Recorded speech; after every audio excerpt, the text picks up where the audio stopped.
World War II in the Pacific, 4 years of bloody hell, came to an end here. September 2nd, 1945, a solemn ceremony on the deck of the USS Missouri in Tokyo Bay. A mighty warship and a peace to celebrate.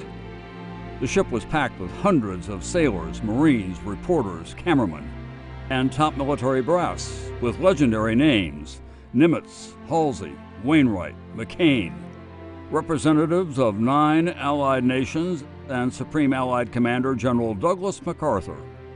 Just before 9 that morning, the Japanese representatives approached the Missouri. They boarded in silence, took their places, and the brief ceremony began. It is my earnest hope, and indeed the hope of all mankind, that from this solemn occasion a better world shall emerge out of the blood and carnage of the past. MacArthur was about to become the interim ruler of Japan, and the Japanese people, defeated and afraid, did not know what to expect until this moment. I announce it my firm purpose to proceed in the discharge of my responsibilities with justice and tolerance. Justice and tolerance. With those words, one Japanese delegate later said, "The deck of the Missouri was transformed into an altar of peace." The Japanese foreign minister signed the instrument of surrender, followed by the Army Chief of Staff. General MacArthur signed. Eyewitnesses saw his hands tremble. The Allied nations signed as well, bearing witness to the end of the worst war in human history.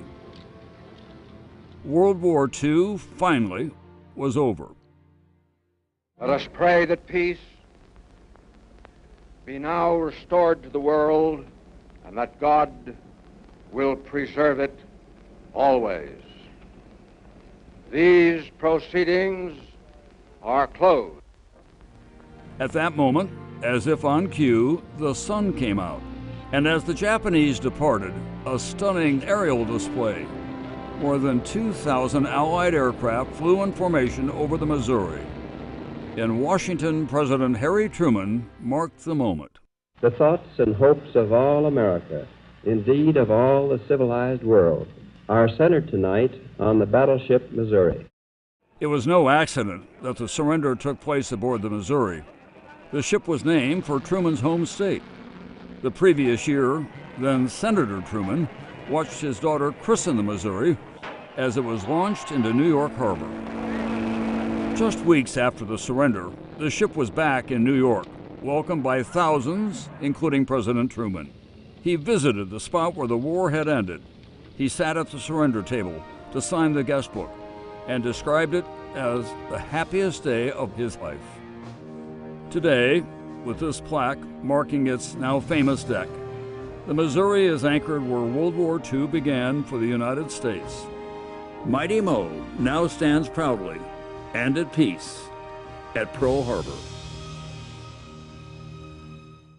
Hey, NBC News fans, thanks for checking out our YouTube channel. Subscribe by clicking on that button down here, and click on any of the videos over here to watch the latest interviews, show highlights, and digital exclusives.